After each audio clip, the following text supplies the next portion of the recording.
Hey friends, welcome back. It's Kira. I do videos on faith and following Jesus. Let's dive into Genesis 12. And I just want to talk about Abraham, Lot, Abraham's faith, Lot's whole saga in Sodom. There's a lot to unpack here, and it just really shows the faith, the lack of faith at points, but ultimately God's faithfulness to his people throughout the book of Genesis and the entire Bible. But we're going to focus on Genesis 12 today, and kind of want to break this into two sections. I want to outline this really easily for you. Pretend that we are getting coffee together. We're going to do a Bible study. This is going to be a lot, so settle in, ask questions in the comments if you need, and then share with a friend so that you two can do this together, or 3 or 4 or 10, whatever. Starting in Genesis 12. Now, this is the call of Abram, and Abram is Abraham before he is renamed by God. So Abram is where we're starting in chapter 12. It says in verse 1, "Now the Lord said to Abram, go from your country and your kindred and your father's house to the land I will show you, and I will make you a great nation, and I will bless you and make your name great, so that you will be a blessing, and I will bless those who bless you, and him who dishonors you I will curse, and in all the families of the earth shall be blessed. And in you all the families of the earth shall be blessed." So it says in verse 4, "So Abram went as the Lord had told him, and Lot went with him." Now, let's pause for a minute. So Abram is called by God, and God is calling him and saying, go from your country, leave your family, leave your land, to a land I will show you. God doesn't tell him where he's going. He doesn't say, this is where you're going to end up, this is where you're going to settle, here's the game plan. God doesn't really break it down for him. He just simply says, I'm going to show you this land, but come on, go. Let's, start off. And this is reminiscent of Jesus calling the disciples. He says, come and follow me. He doesn't say exactly all the details. It's just an open invitation and simplicity of obedience. Sometimes God gives us a lot of details. Most of the time he doesn't. And I know this is true in my own life, that when God calls us, it's not nicely laid out. For me as a planner, I like to know exactly what I'm doing, where I'm going, the whole timeline. A lot of the times that's not what we're given. We're simply given an invitation into God's plan. And that's what God does to Abram. He says, look, come, I will make you a great nation. Just come, leave your family, leave your land, to a land I will show you. You don't even know where it is yet, that's okay, just come on. But to have the faith that Abram did, to get up and leave everything, that's huge. And in verse 4, it says Abram was 75 years old at this point. Can you imagine your grandparent or your great-grandparent even saying, hey, God's calling us to a new land. He's calling us to leave everything behind and just go to a land he's going to show us. We'd say, wow, you sure? But Abram stepped out in faith, and he believed that God was going to do what he said. And so at 75 years old, he's given the promise that he's going to be blessed and his name great, that God is going to make him a great nation. And this is huge. Why? Because at this point, at 75 years old, he and his wife Sarai, who will later be named Sarah by God, do not have children. At 75 years old, they still don't have any kids. And so to be called a great nation from two people who are getting up there in years without any generations below them, that would have really taken a lot of faith to believe. To believe that your grandparents or your great-grandparents if they didn't have you, would still have generations to come and would be made great. And so it says in verse 4, so Abram went as the Lord had told him, and Lot went with him.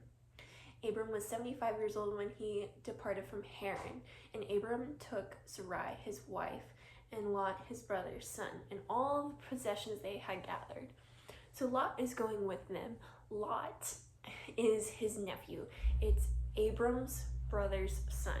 So we're not sure why Abram's brother is not also coming. Maybe he's not around anymore, but for whatever reason, Lot is accompanying Abram and his wife Sarai to this new land, which is interesting because God says in the beginning, go from your country and your kindred, meaning that you're not taking, relatives or anything, you're just taking your wife. But he takes Lot anyway. And it says, as it continues on, in verse 6, Abram passed through the land to the place at Shechem, to the oak of Morah. At this time the Canaanites were in the land. Verse 7, then the Lord appeared to Abram and said, to your offspring I will give this land. So he built an altar to the Lord who had appeared to him. From there he moved to the hill country on the east of Bethel and pitched his tent with Bethel on the west and Ai at the east. There he built an altar to the Lord and called upon the name of the Lord. And then it says, and Abram journeyed on, still going toward the Negeb. Now this is interesting. So as they're just traveling, and we're not given any clear indication in this text that God was saying, hey, go right, go left, go east, go west. It's just saying they're traveling, and that as they get to this point, God says, this is the land I will give your descendants. So they found that land, but yet Abram continues on. So it says as they continue on, eventually they get to Egypt in the end of chapter 12, and Abram at this point is worried that the Egyptians are going to want Sarai, so he's like, well, if they know that I'm her husband, then they're going to get rid of me. So he's like, just pretend you're my sister. That doesn't go well. The Lord afflicted Pharaoh and his house with great plagues because they had taken Sarai into the house, and so eventually they get it ironed out. Pharaoh was like, please go, take some animals as an offering of peace and just go. So they continue on. And then in verse 13, we pick it up. Abram and Lot have to separate. So they've journeyed as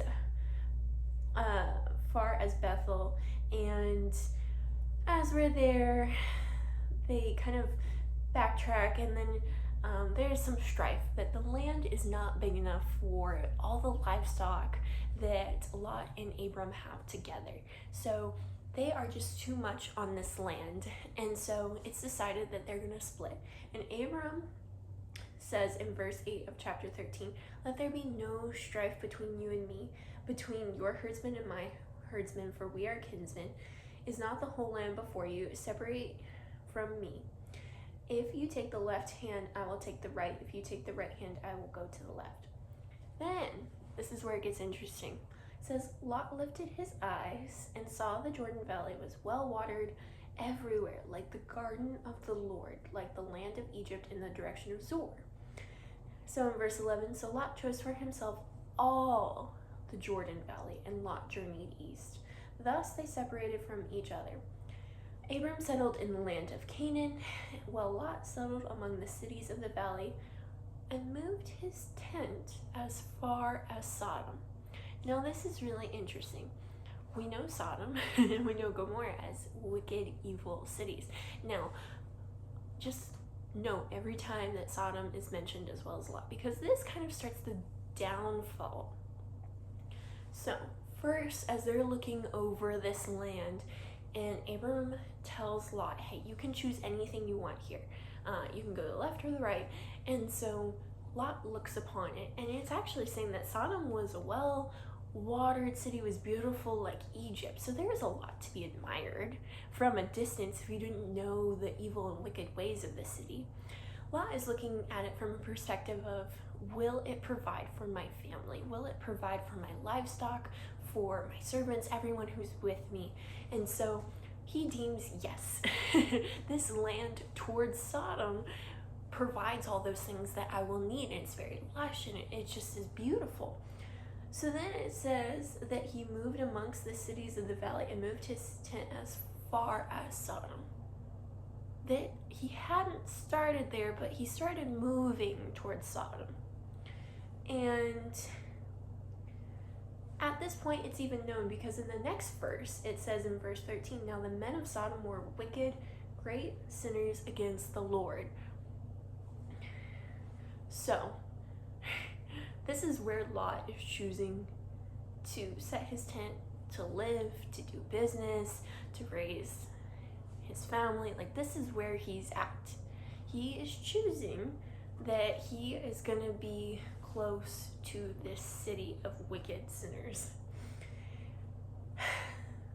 Then in verses 14 and 15, the Lord reminds Abram, he says, lift up your eyes and look from the place where you are northward and southward, eastward and westward. For all the land you see I will give to you and your offspring. He's mentioning his offspring again. At this point, Abram still doesn't have any kids. We're not sure exactly how old he is at this point, but they started this journey when Abram was 75. Now, Abram ends up being 100 by the time that his son is born. So it's a 25-year process of going from the original promise to the promise made flesh, Isaac. But God is reminding him again, a couple chapters later, of the promise that he's made to Abram, that along this winding journey with its ebbs and its flows, that God's reminding him of his promise.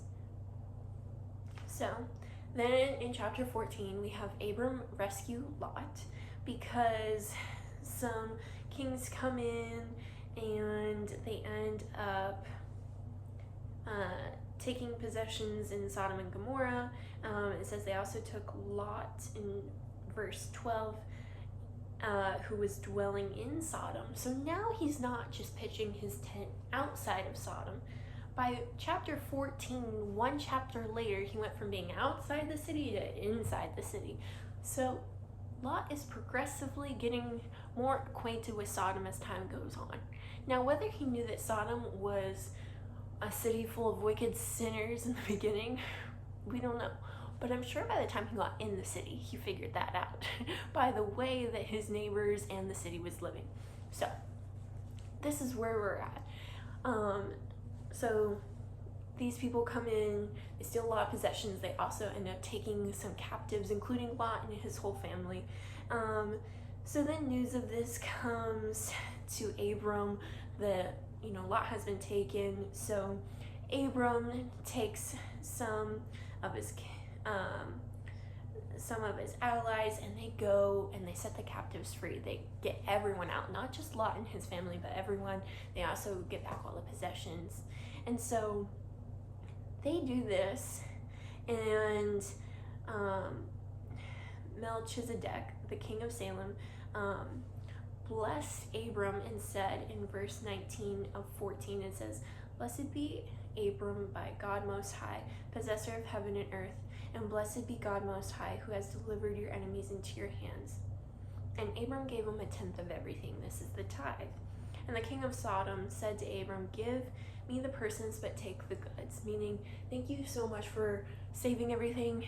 If you just give me the people back, you can just keep all of the things that you found. All the goods that they had taken from us, you can just keep. And he says, no, I'm not going to do that. So he makes sure that the people who helped him bring back all the people and the goods get a fair cut, but he himself won't take anything.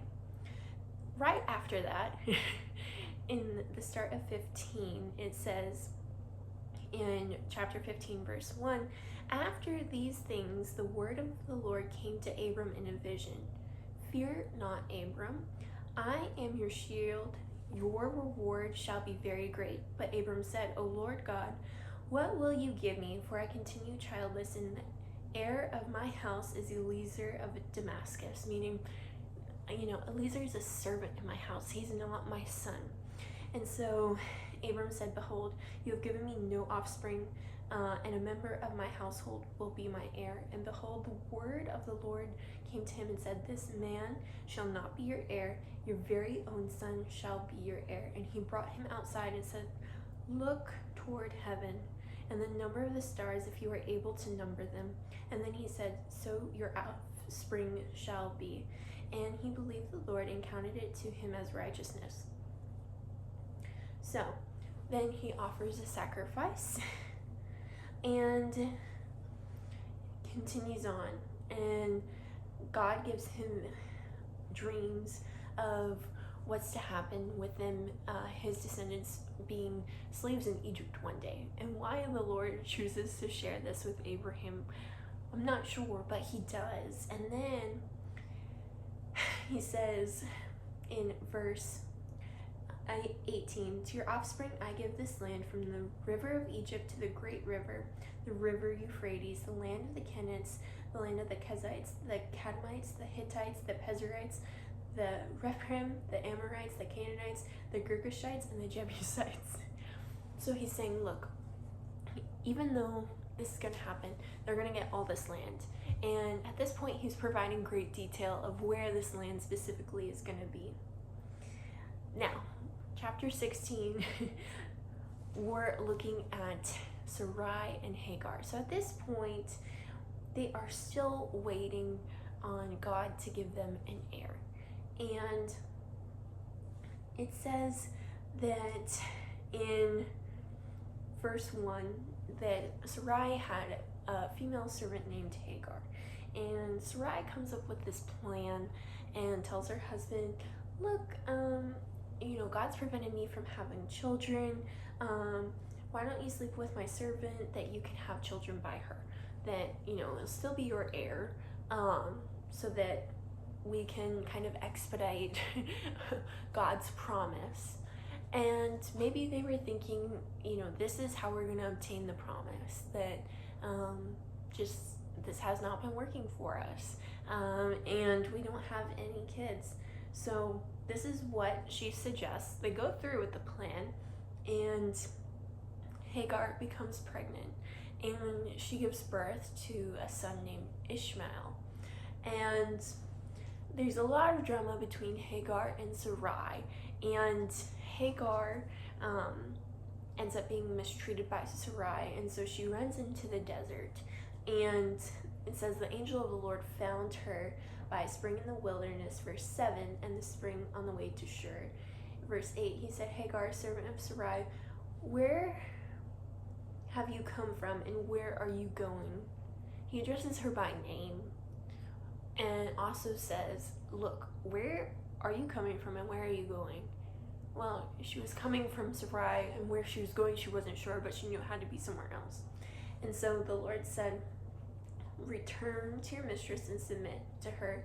The angel of the Lord also said to her, "I will surely multiply your offspring so that they cannot be numbered for multitude." And then the angel of the Lord said to her, "Behold, you are pregnant, and you shall bear a son. You shall name him Ishmael, because the Lord has listened to your affliction. He shall be a wild donkey of a man, with his hand against everyone, and everyone's hand against him, and he shall dwell over against all his kinsmen." So she called the name of the Lord who spoke to her, "You are a God of seeing," El Roi, meaning you are the God who sees. And it's interesting that she waits until after he's done prophesying who Ishmael is going to be, that she feels seen, that she feels like he has noticed her and her pain and her suffering, and he addresses it, and he also says what's to come. So Hagar had Ishmael, and it says Abram was 86 years old. So this is 11 years since God called Abram to leave his homeland and go to the land that he was given, that he would have descendants that outnumber the sand or the stars. That Abram's been waiting for the promise of God for 11 years at this point, and Ishmael does not fulfill the promise that God has. No. God sees Hagar and he sees Ishmael, and they have their roles to play in this story. But what God had originally promised has still yet to be fulfilled, even 11 years later. So, then when Abram is 99 years old, the Lord appears to him, and in verse 15, this is where he names Sarai Sarah, and it says, I will bless her, and moreover, I will give you a son by her. God is being very specific here that Abraham at this point and Sarah are going to have a son together, and his name is going to be Isaac. So this is the covenant that God has given them. And it says in verse 21, but I will establish my covenant with Isaac, whom Sarah shall bear to you at this time next year. This point, Abraham is 99 years old. He's been waiting 24 years. He is almost 100 years old. He has been waiting and waiting. And he and Sarah had tried to rush and tried to think about, well, what if, this is really what God meant by having a son through Hagar. But God said, no, this is what I promised, and I'm going to bring it to pass, but in God's timing. And so it was. And so it says that in chapter 18 that the Lord sends some angels to remind them of this promise yet again. And as the angels are talking to Abraham, Sarah overhears them and laughs that she's going to have a son. But they said, a year from now we'll come back, and she will, which is true. And so the Lord does give them Isaac. In chapter 21, skipping just for a moment, it says, the Lord visited Sarah as he had said, and the Lord said to Sarah as he had promised. And Sarah conceived and bore Abraham a son in his old age, at the time of which God had spoken to him. Abraham was 100 years old when his son Isaac was born.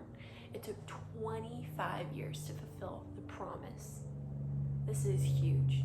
And it's a testament to us today that God's timing is perfect, and it's not always our timing, and it can take a very, very long time. But God's word will come to pass, that he is a man of his word, that he is faithful even when we are faithless.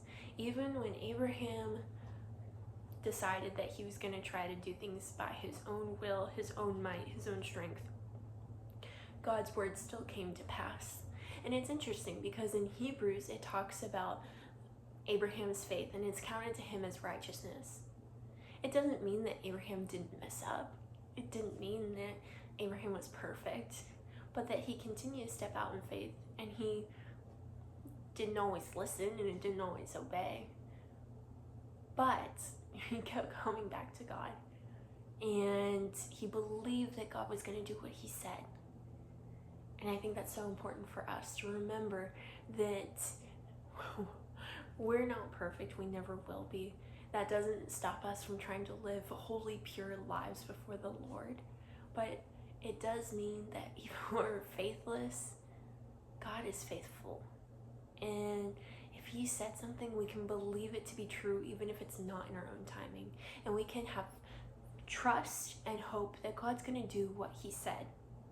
And I want to jump back to Genesis 19 just for a minute to wrap this up. So remember how I pointed out earlier that Lot is going from looking at Sodom to getting close to Sodom to being in Sodom. Well, in Genesis 19, so they are in Sodom. So it says the two angels came to Sodom in the evening, and Lot was sitting at the gate of Sodom. This is important So it says Lot was sitting at the gate of Sodom. This is where city council members, city officials would be. So not only has Lot plopped himself in Sodom, the city of wicked people, but he also, in some capacity, has some sort of ruling council position within the city. That he has integrated himself into this city of wickedness. Now, we do know from chapter 19 that he's still a righteous man, that he's still living in the ways that God has called him to, because God sends these two angels to save Lot and his family from the destruction of Sodom and Gomorrah. They wouldn't have been saved if they hadn't continued to be righteous. But the sad thing about this is that literally it is only Lot and his family that are saved. His two daughters were betrothed to be married, and those guys who were engaged to his daughters didn't believe Lot that destruction was coming, and they decided to stay.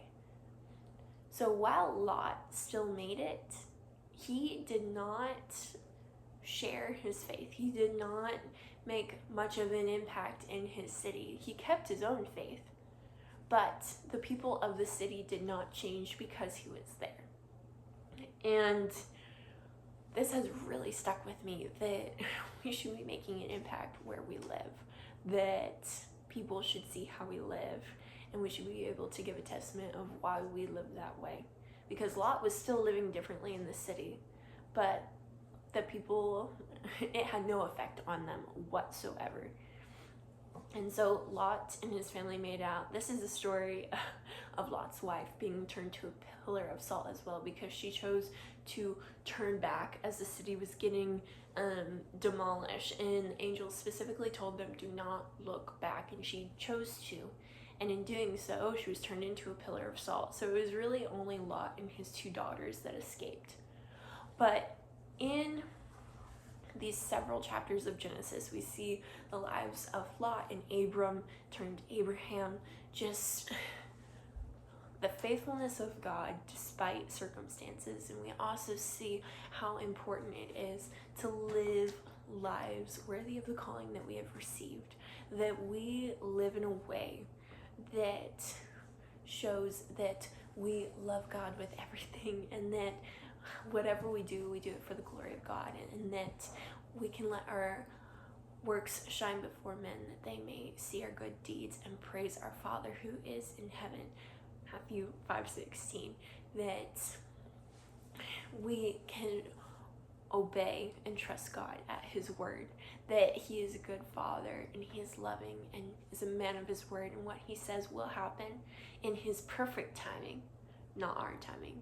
I hope this is an encouragement to you today. If you want more Bible study videos like this, please let me know. If you have any questions, drop them down below as always. And if you have any prayer requests, please let me know. We'd absolutely love to pray for you. But I love you all so much. Have an incredible week.